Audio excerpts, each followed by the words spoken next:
Já, velkomin í podcast Félagsráðgjafa Félags Íslands. Það eru ákveðin tímamót í miðlun og sýnileika hjá okkur því að með því að hefja podcast með hljóði og mynda þá erum við að fara inn á nýjan vettvang og við viljum opna lifandi samtöl fagið, fólkið, áskoranirnar og framtíðina. Við erum með þessu líka að opna á alveg nýja leið í fjölmiðlun félagsins að dýpka viðtölin í tímaritun okkar og gefa lesendum kost á að skanna inn QR-kóða sem fylgir með greinunum og með því að komast beint inn á viðtölin á efnisveitum. Og það er alveg viðeigandi og ánægilegt að fyrsti gesturinn í stúdíun okkar sé formaður félagsins, Steinunn Bergmann. Í þessu fyrsta þætti ætlum við að ræða bara stöðuna hjá félaginu, faglega og kjaralega og verkefni ársins og hvert sé stefnt. En líka fá að kynnast manneskunni á bak við hlutverkið. Steinunn, verður hjartanlega velkomin. Takk fyrir. Segðum við bara í byrjun eða okkur frá þér og þinni leið inn í félagsráðgjöf. Hver var hún? Já, hún var nokkuð löng, en ég byrjaði fyrst í BA-námi í sálfræði. Þá var ekkert boðið upp á félagsráðgjöf sem BA-nám. En ég ákvað bara svona forvitni að taka félagsráðgjöf sem aukafag og var sjálfum sér ekkert vissi voða lítið félagsráðgjöf á þessum tíma en komst að því í náminu að félagsráðgjöf er fag sem var hægt að klára á Íslandi. Á þessum tíma var sálfræðin hægt að taka BA-próf í sálfræði og svo þurftur að fara erlendis og mér fannst félagsráðgjöfin forvitileg en sálfræðin skemmtilegri og hélt aðeins lengur áfram í henni. Var í 2 ár í sálfræðinni en svo tók ég mig hlé frá námi og eignast 2 börn og gifti mig og fyrir 40 árum síðan sko. Já, til hamingju með það. Takk fyrir. Og helgaði mér aðeins fjölskyldunni í stuttan tíma eða semst eingöngu í stuttan tíma en það blundaði í mér að fara aftur í nám. Þannig að ég hélt síðan áfram og fór þá bara í svona rólega en breytti yfir í uppeldisfræði.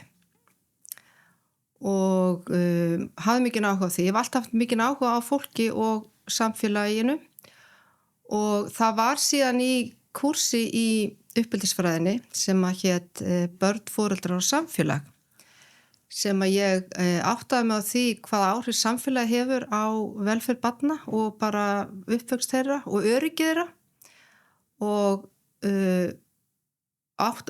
komst að því að félagsráðgjöf í raun og veru var fagið sem undirbjó fólk undir það að starfa í barnavernd og þar með var teningnum kastað.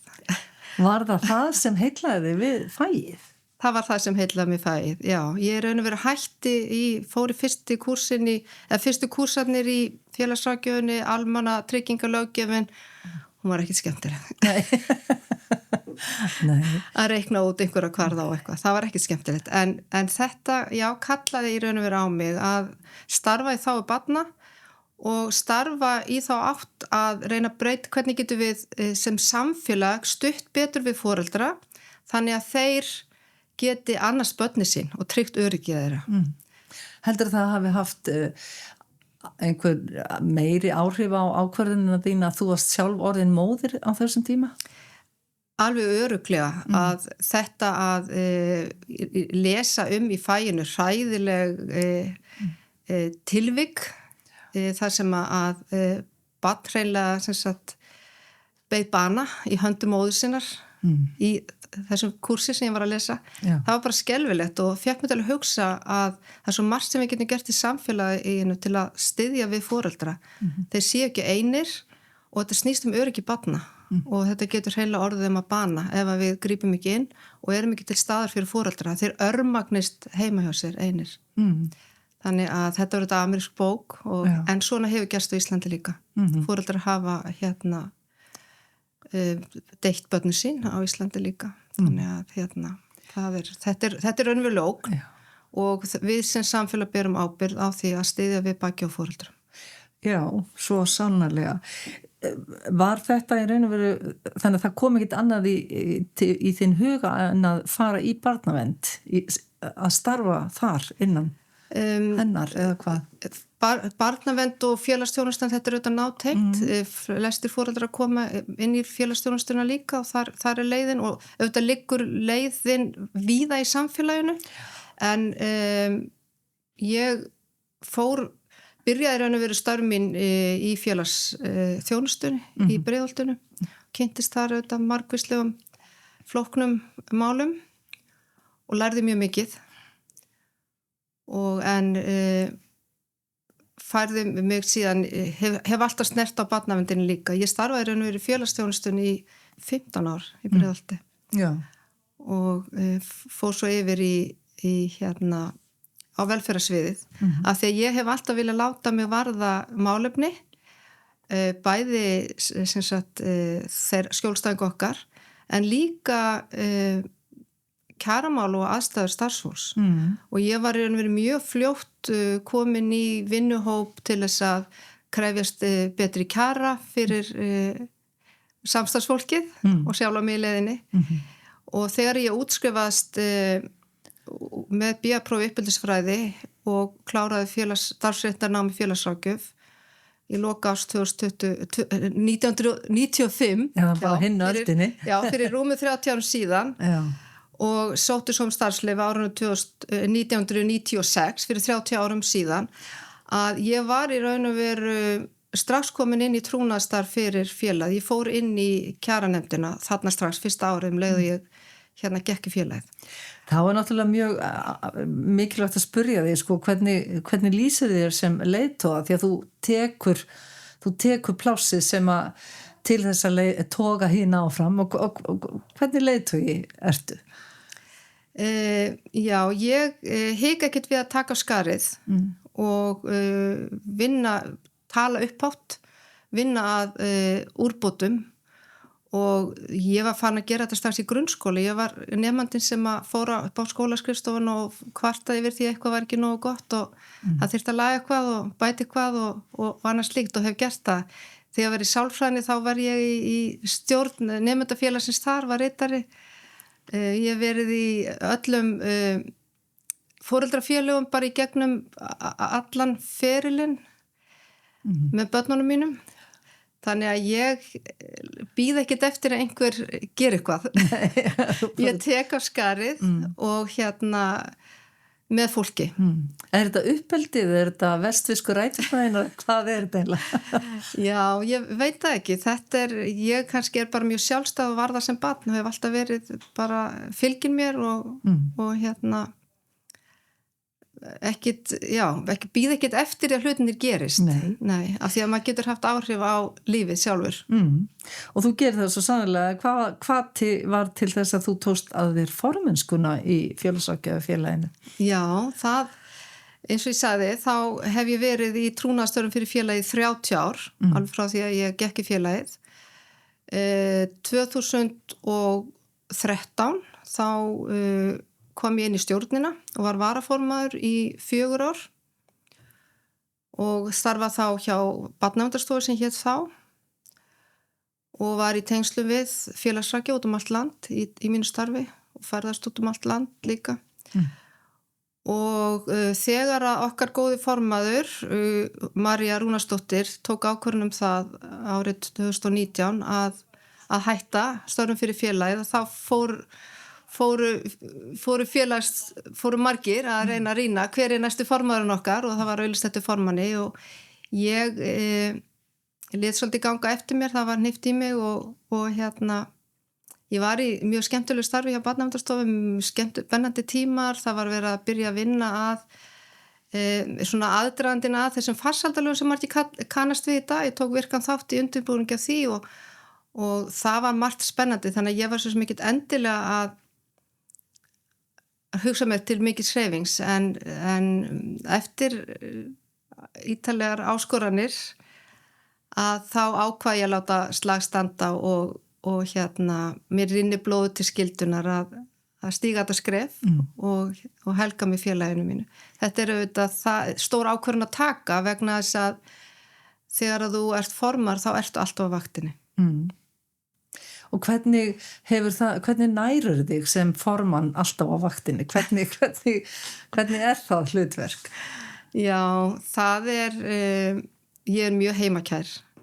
Hef gaman að því að gaman að hannyrðum, alltaf að prjóna og hekla. Ég á stóra fjölskyldu sem að stendur mjög vel saman. Þannig að ég hef alltaf í næg önnur horn að líta. Þannig að það mjög auðvelt sem formaður að festast bara við tölvuna líka á kvöldunum helgar. En sem betur fer þá margt annað sem tóðar í mig og það nýjasta, ég hef mjög gaman að ganga fjöll til dæmis og gert það líka og bara njóta útiveru og útivistar. Nýlega tóku við hjónin upp á því að prófa að spila golf og það sko mjög auðvelt að gleyma sér í því. Já, að gleyma stað og stund og þú mást ekki getur neinu öðru en þegar hvernig átt að sveiflaður og reyna að ná í kúluna. Þannig að það það er nýjasta áhugamálið. Það er nýjasti áhugamálið. Já. En svona gagvart félögum hefur þetta staðið undir þeim hugsunum eða hvað maður segja, því sem hún bjóst við þegar þú tókst við því, eða er þetta allt öðruvísi? Í raun og veru þá vissi ég alveg þokkalega út í hvað ég var að ganga því að ég var búin að vera í stjórninu og vinna náið með henni Marju og fylgjast með því út af hvað það gekk og vera í samninganefndum og í kjaramálum og í stjórninni þannig að ég svona vissi nokkurn veginn að hverju ég var að ganga. Þannig að það er ekkert sem hefur komið stórkurslega og óvart. Í raun og veru ekki. Ég var búin að kynnast félaginu mjög vel áður en ég tók að mér þetta hlutverk. Þannig að ég held ég hafi bara verið tilbúin í það. Það skulum færa okkur bara yfir í stöðuna á félaginu. Bara hvernig myndir þið lýsa henni í dag? 2026? Já, félagið okkar stendur bara mjög styrkum fótum og við auðvitað eigum það að þakka okkar fyrir rennurum sem að fyrir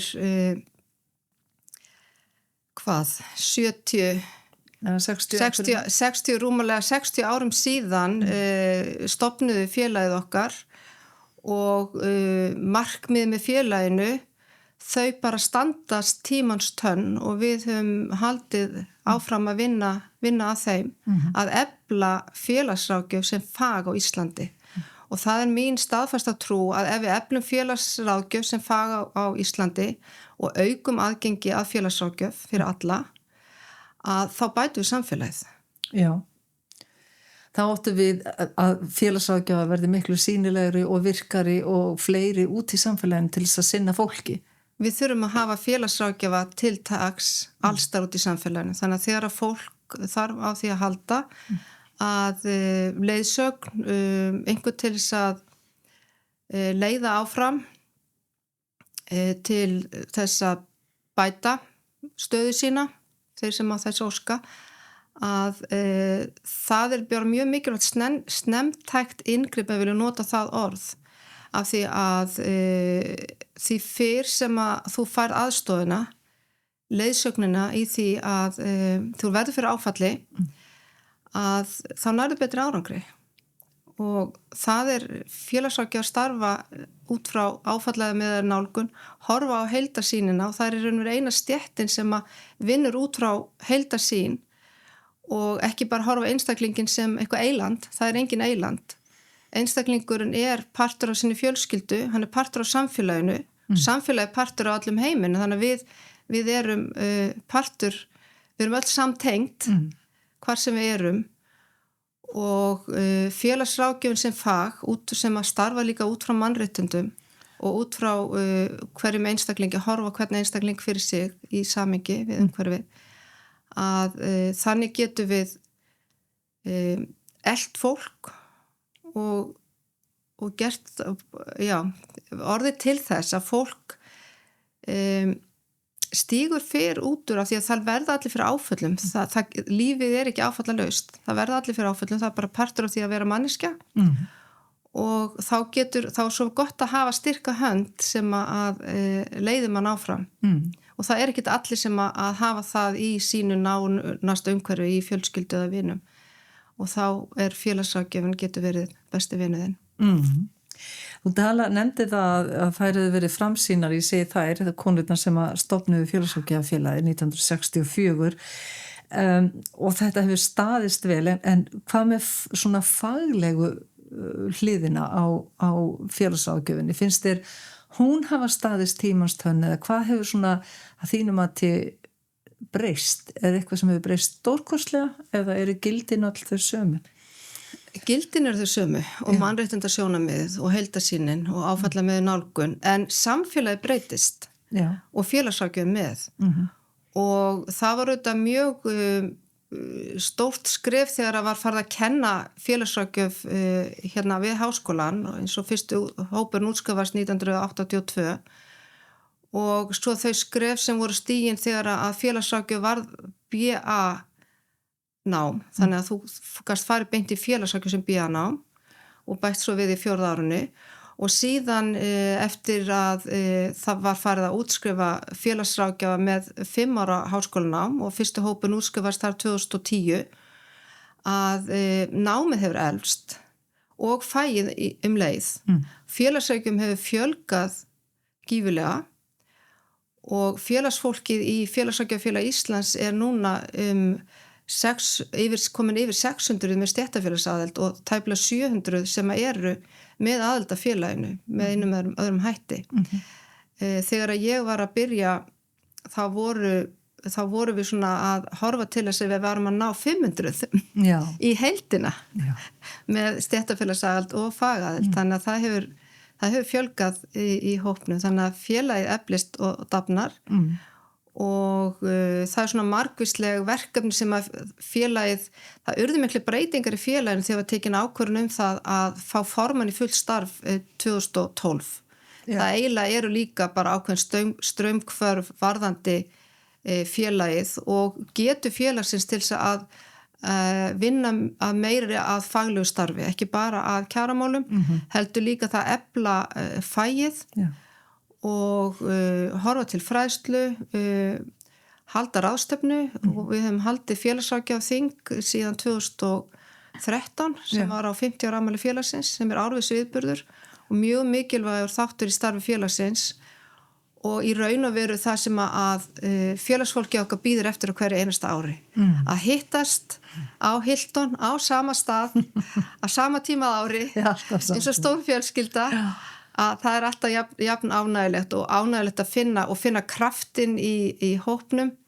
Þannig að mér finnst félagsráðgjöf vera á góðum stað á Íslandi og við höfum alla burði til að eflast enn frekar. Já, hvaða áskoranir ertu svona að heyra mest frá félagsfólki? Hvað finnst þér í dag brenna heitast á okkar félagsfólki? Já, í breyttu samfélagi þar sem að við erum orðin það orðið meiri fjölmenning á Íslandi og það kom yfir 20% þjóðarinnar af erlendum uppruna og ef við tökum Reykjavíkurborg sem dæmi að þá það 70% þeirra sem fá fjárhagsaðstoð hjá Reykjavíkurborg eru með erlend ríkisfang og þetta eru bara gjörbreyttar aðstæður í raun og veru og miklar áskoranir fyrir félagsráðgjafa að tileinka sér menningarnæmni vinnan verður öðruvísi og margir sem að þurfa þjónustuna hafa jafnvel tala ekki íslensku og jafnvel ekki einu sinni ensku þannig að það þarf að reiða sig á túlka þjónustun þannig að starfið breytist mjög mikið það hefur líka öll streita í samfélaginu hefur líka áhrif það bæði skilar sér raunverið inn á öllum stöðum og ekki hvað síst inn í barnaverndinni þar sem að félagsráðgjafar hafa orðið fyrir hótunum og jafnvel ofbeldi og nýleg rannsókn sem að siðanefndin okkar stóð að fyrir bara núna á þessu misseri að sýna það að 96% félagsfólks þeirra sem svöruðu könnuninni hafa einhvern tímann á starfsæfinni orðið fyrir ofbeldi eða hótun í starfi og það er rosa hátt, já. Hvernig þegar að sú staðreind lá fyrir, bara hvernig leið þér með það sem formanni að vita af þessu?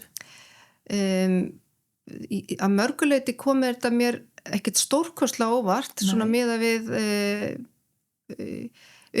eigin upplifunarstarfin. Ég starfaði sjálf lengi á vettvangi og miðað við þennan aukna streitu í samfélaginu og félagsráðgjafar hafa orðið fyrir margvíslegu áriti, samfélagsmiðlarnir koma þarna inn í og þannig að það eru orðið miklu fleiri vettvangar til þess að miklu fleiri leiðir til þess að koma höggja á félagsráðgjafa og umsátus einelti og annars slíks og það er raun og veru sem að ég það fyrsta sem ég gerði var að senda fyrirspurn á stærstu sveitafélögum til þess að bara afla upplýsingu það hvernig eru öryggisráðstafanir, hvernig eru ferlar, ekki heldur þegar fólk verður fyrir hótunum og ofbeldi og ég hef verið að vinna í því að safna því saman og þannig að við erum komið mikinn efni við til þess að rýna og skoða hvað er hægt að gera til þess að bæta úr. Og það ekki að vera á breiðum vettvangi í raun og veru bara allstaðar sem félagsráðgjafar starfa, þetta sé í bakhauðu þeirra sem að ráða á stjórna. Þetta á við á öllum sviðum. Já. Og af því að félagsráðgjafar eru að hitta fyrir fólk sem stendur höllum fæti. Já. Og það nú þannig að þegar að fólk stendur höllum fæti og upplifir sér komið út í horn, þá annarkvort fólk að reyna að berja frá sér eða verður árásargjarnt eða þá að fólk sogast inn í skelina. Og félagsráðgjafarnir eru þeir sem eru að hitta fólk á þessari stundu og eru sannarlega í skotlínunni að verða fyrir aðkasti eða ofbeldi þegar að svona ber undir. Er félagsráðgjöf hættulegt starf? Það getur verið það og það hefur sýnt sig í löndunum í kringum okkur, ef við tökum Noreg sem dæmi að félagsráðgjafi var drepinn við sín störf og við viljum alls ekki að það gerist hér. Þannig að við þurfum að horfa á starfsumhverfið og tryggja það að það sé í lagi, það sé gætt að öryggi starfsfólks og skjólstæðinga í raun og veru í öllu starfi.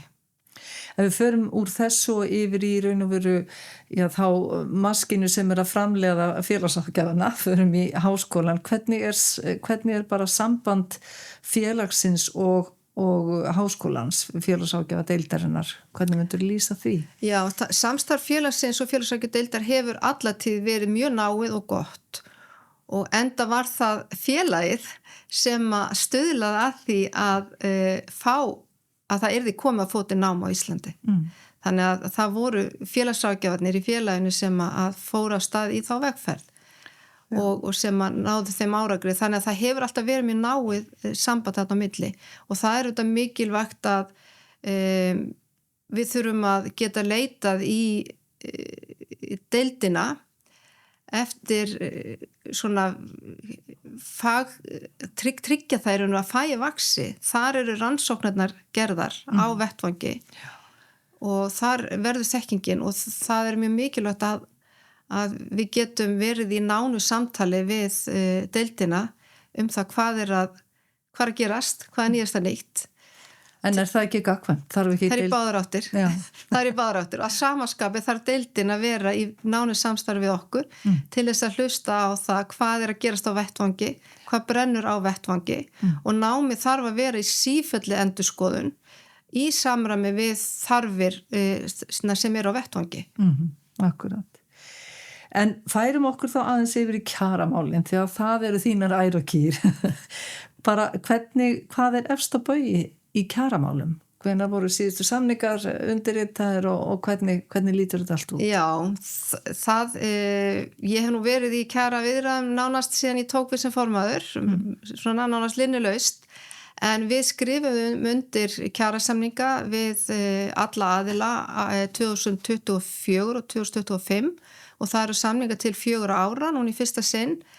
Þannig að við þetta fylgjumst með hvernig það svona margvíslega bókanir og ýmislegar efndir af hálfu stjórnvalda sem þurfa líka að vera, þannig að við þurfum að fylgjast með hvernig efnahagsástandið þróast til þess að sjá hvort að kjarasamningar haldi, en þess á milli að þá erum við að vinna að því að það þarf að endurskoða starfsmat hjá sveitarfélögum, það þarf að gera stofnanasamninga við stofnanir ríkisins, það þarf að endurskoða þá og eins við stofnanir hjá samtökum fyrirtæki velferðarþjónustu. Þannig að kjaramálin eru viðvarandi verkefni og það þarf auðvitað líka að tryggja það að sé farið að kjarasamningum. Við þurfum að vera til staðar félagi til þess að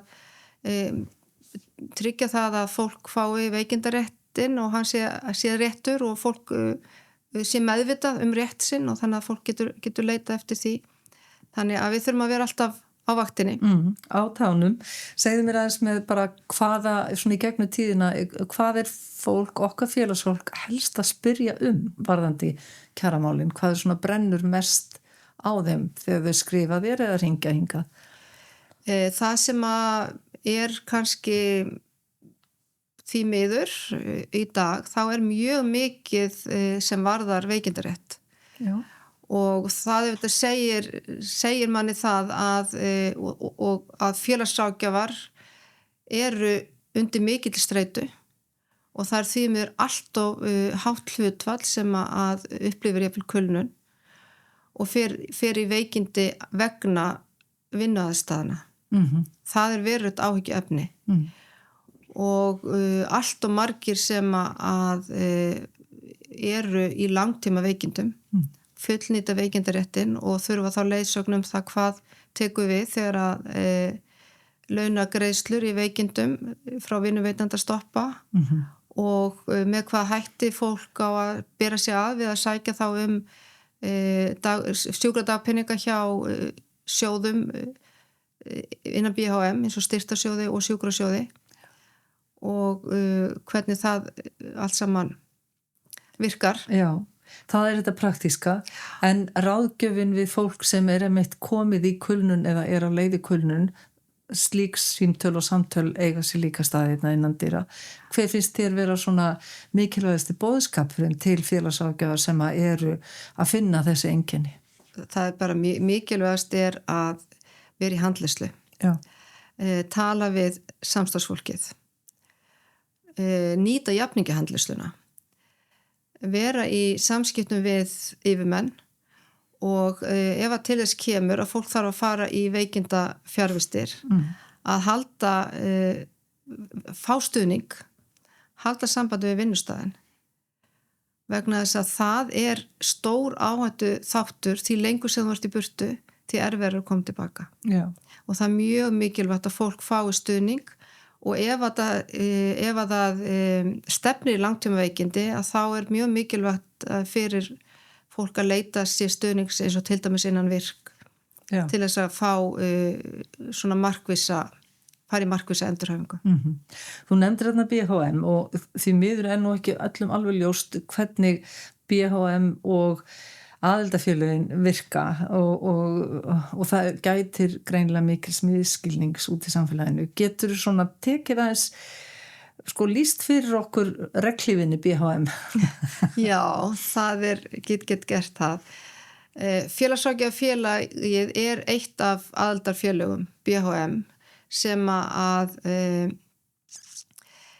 sér það að reka þessa sjóði fyrir okkur. Það í raun og veru stéttarfélögin eins og félagsráðgjafafélag sem semur kaup og kjör, semur sjóði, í hvað sjóði fólk á að vera rétt á að vera að greiða í, en BHM sér að reka þessa sjóði, sér svona almenna ytri hagsmunagæslu fyrir fólk háskólamentað fólk og eru líka eins og fyrir svona lítið félag eins og félagsráðgjafafélag Íslands sem með 2 starfsmenn að þá höfum við aðgang að lögfræðiþjónustu hjá BHM og sömuleiðis hagfræðingum sem auðvitað mjög mikilvægt fyrir okkur. En við hefum líka skyldur við BHM og formenn allra aðildafélaga skipa formannaráð sem fundar mánaðarlega og hefur svona stefnumótandi hlutverk milli aðalfunda og stefnumótandi þinga það hvert bandalega og stefna og félögin skipa líka fulltrúa í margvíslegar nefndir og stjórnir sjóðana innan BHM. Finnst þér að fæið fái næga viðurkenningu svona launalega séð og hérna ef þú myndir vinkla það eins inn á hvað þetta mikil kvennastétt? Já, það náttúrulega þannig eins og við þekkjum að kvennastéttirnar sitja svolítið eftir í launakjörum og það má auðvitað best sjá af því að félagsráðgjöf sem 5 ára háskólanám að launakjör, ef við berum okkur saman innan BHM, þá eru félagsráðgjafar, meðalaun félagsráðgjafa svona pari við meðalaun þeirra sem sagt, félag innan BHM. En þá vert að hafa í huga að stærsti hluti félag innan BHM BA-nám. Já. Og sem segir það að félagsráðgjafar sem meistaraprófsstétt ætti að vera fyrir ofan meðalag.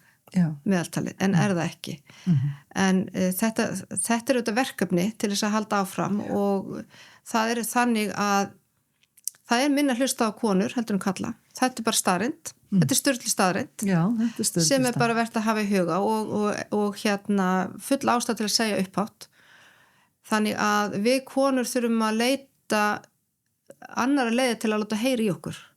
Já, ertu með svarið? Já, við getum gert þetta ýmislegt og við þurfum að vera fylgnar okkur og gefa sig ekki upp þó að heyrist ekki í okkur dropinn hóla steinin. Já, getur þú sagt mér einhverja dæmisögu af því að dropinn hafi hóla steinin? Eða steinunni kannski? Já. Það er margvíslegt sem hægt að koma inn sko bæði varandi eins og bara varandi fæið okkar að eitt af því sem við höfum talað fyrir félagsráðgjaf eða innan félagsins María formaður undan mér og ég að sama skapi að við höfum talað það þörfina á því að fá félagsráðgjöf í heilsugæsluna. Já. Og innan stjórnsýslunar við ráðherra og við alla sem vildu hlusta og vildu ég vil ekki hlusta og það við sjáum að það ber árangur það hefur fjölgað félagsráðgjöfum inn í heilsugæslunni. Er það næsta barátta skólafélagsráðgjöf?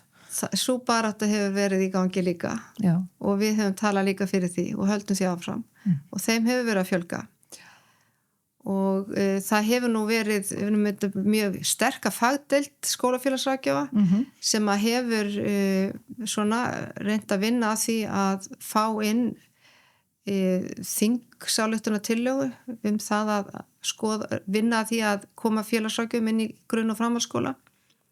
Það þingsályktunartillaga sem hefur farið fyrir þingið aftur og aftur en ekki náð við eitt af þessum málunum sem var sett til hliðar og svo tekið upp aftur en við gefumst ekki upp þær gefast ekki upp og ég gefst heldur ekki upp fyrir það ég held áfram að berjast með þeim.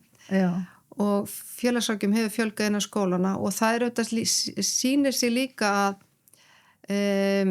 margvíslegar skýrslur liggja fyrir sem að kalla á, það bara ákall innan úr skólanum á að fá fleiri fagstéttir inn í grunnskólana til dæmis eins og félagsráðgjafa og það margir skólastjórar sem að hafa bara séð ljósið og hafa verið að ráða félagsráðgjafa.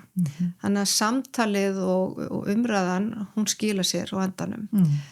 En það baráttumálin eru margvísleg. Já. Farsældarlögin til dæmis? Farsældarlögin, já, það auðvitað mjög mikilvægt málefni sem að félagsráðgjafar eru lykilstétt í því að innleiða farsældarlögin og svona breyting eins og innleiðing á nýjum lögum hefur mikil áhrif á vinnuumhverfi félagsráðgjafa.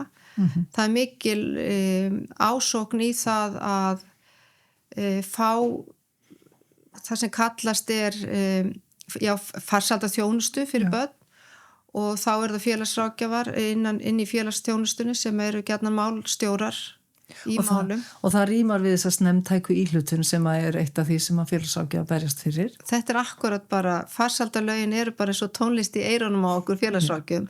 Þess vegna hafa félagsráðgjafar stutt mjög vel við innleiðingana og í farabrotti við því að koma því áfram. En það veldur auðvitað líka álagi vegna þess að það ásókn, félagsþjónustan annars stigs þjónusta, skólarnir í 1. stigs og barnaverndin í 3. stigs. Og það í raun og veru svona pressa bæði úr 1. stigs þjónustunni að koma málum í annars stigs þjónustunni til að fá meiri þjónustu. Og það pressa úr barnaverndin að reyna að útskrifa mál þannig að fjölskyldur fái þessa þjónustu sem þá í nærumhverfinu í samstarfi við skóla og félagsþjónustu. Þannig að þeir lenda svolítið á milli samlokunni. Já, við skulum færa okkur núna þessi svona verkefni bara ársins af því að þetta nú ekki hvorki, þó þessi fyrsta podcastviðtali við þið þá þetta langt í frá síðasta, en ef við förum aðeins bara hvaða verkefni eru í algjörum forgrunni núna hjá félaginu?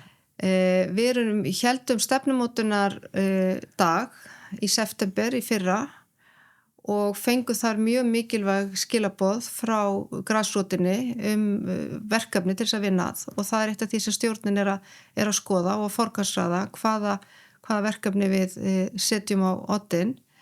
Við héldum vinnusmiðju tengslum við alþjóðadag félagsráðgjafar sem var 17. mars síðastliðin. Það sem við fengum líka skilaboð frá grasrótinni það hvað það sem hvaða áskoranir í þeirra vinnuumhverfi og þannig að við fengum mikið veganesti til þess að vinna úr og sem að við ætlum að horfa til og munum nýta í okkar störfum. Það mikið ákall eftir aukinni fræðslu, fleiri svona vinnusmiðum til þess að ræða saman og ræða fæið. Tímaritið okkar í fullri vinnslu og verður spennandi að sjá þegar það kemur út. Og svo mætti lengi telja ánægilegt líka að innan félagsins að þá hefur verið lengi draumur að koma á fót podcasti. Þannig að það afskaplega ánægilegt að fá að taka þátt í því að það verða veruleika. Og það auðvitað mikilvægt að auka miðlun félagsins til þess að fólk viti úti hvað félagsráðgjöf og út á hvað gengur félagsráðgjöf. Já. Tölum aðeins fagdeildir því að á síðasta félagsráðgjafa þingi var kannski svona verið að hnippa svolítið í fagdeildirnar og hvað þær, hvers vegna þurfa þær að vera og hvert myndur vilja sjá þær fara í raun og verið að gera fagdeildir? Við þurfum að halda áfram að leita leiðir til að efla fagdeildirnar. Það gegna mjög mikilvæg hlutverki. Eitt af því sem er mikið, sem við vinnum mikið að fylgjast með hvað að gerast hjá stjórnvöldum, hvaða lagafrumvörp í gangi, hvaða stefnumál í gangi og skrifa þá umsagnir við þau. Og þá mjög mikilvægt að hafa öflugar fagdeildir, öflug fagráð sem hægt að leita til eftir því hvaða málefni liggja fyrir hverju sinni og það sannarlega höfum við verið að gera. Nýleg umsögn var við ný barnaverndarlög sem liggja núna fyrir þinginu kemur því mér allt og seint fyrir þingið og virkilega ástæða til að hafa áhyggjur af því hvort að það verði nógu tími hjá þinginu til þess að ræða þessi margvíslegu málefni sem að þarf að takast á við þar. Finnst þið skorta á samráð á milli alþingis eða ríkisstjórnar og fagstétta sem að kannski hafa mikið þetta að segja eins og félagsráðgjafa? Já, mér þykir það skorta á. Það málefni fara í samráðsgátt og félög geta þá skrifað umsagnir við það. Síðan fer þetta fyrir þingið og þá þetta skrifa umsagnir og gjarnan og mjög oft okkur boðið að koma að hitta nefndir þingsins sem afskaplega ánægilegt. En við höfum dæmi hér á fyrri árum þar sem að var meira samráð, það voru haldnir í ferlinu samráðsfundir með fagfólki sem dæmi farsældarlögin sem eru í innleiðingu núna. Þar voru haldin margvíslegir fundir bara allt land með fagfólki til þess að í undirbúningi þeirra laga. Og ég raun og verið sakna þess að það ekki verið meira samtal við fagstéttan og nú félagsráðgjafar í raun og veru sú stétt sem já, hefur kannski mesta þekking á barnavernd bæði í náminu, þetta er raun og verið eina stéttin sem lærir barnavernd og barnaverndarlögin og barnaverndarstarf í náminu sínu og félagsráðgjafar eru stærstu hluti þeirra sem starfa innan barnaverndar og hafa þetta mikið til málana að leggja og það hefði mátt eiga meira samtal við okkur í undirbúningi þessara laga, sannlega myndi ég vilja segja. Já. Ef við förum aðeins svona, bara horfum aðeins til lengri tíma með félagið, sko, hvert viltu stefna með félagið svona til lengri tíma? Já, þegar stórt spurt. Já.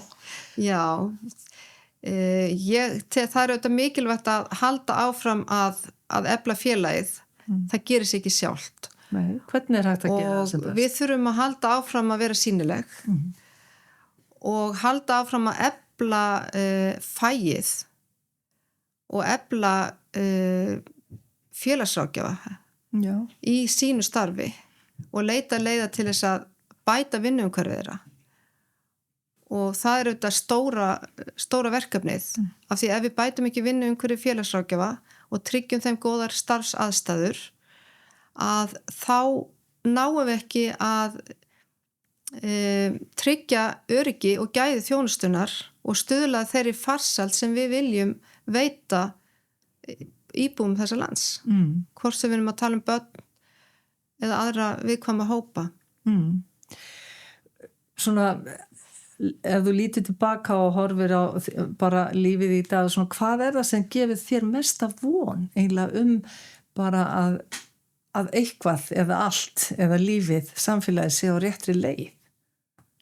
Erum við á réttri leið? Ef ég horfi á alla flottu félagsráðgjafana sem eru hérna innan í félaginu og það gefur mér bara mjög mikla von. Allir þessi flottu félagsráðgjafar þeir sem eru búin að starfa mjög lengi, hoknir á reynslu, allir nýju félagsráðgjafarnir sem eru útskrifast, það bara gefur mér mikla von það og sýnir mér það að allur þessi kraftur sem býr í stéttinni meistararitgerðirnar, meistaraverkefni, rannsóknirnar, allar rannsóknirnar sem að koma frá meistaranefunum, þetta er alveg ótrúlegu fjársjóður, við eigum svo mikinn fjársjóð í öllum þessum fólki í stéttin okkar, þannig að ef við gefum, ef að samfélagið nýtir sér allt þetta flotta fagfólk og þá þekkingu sem það býr yfir að þá held ég að við eigum mjög bjarta framtíð. Það verður spennandi að fylgjast með áframhaldinu hjá félagsráðgjafafélaginu og þessum verkefnum sem framöndan eru og mér langar bara að fá að þakka þér kærlega fyrir þitt óeigingjarnastarf fyrir félagið og bara deila með okkur þinni sýn og bara reynslu. Bara takk fyrir að koma og takk þið sem eru að hlusta og horfa. Takk fyrir.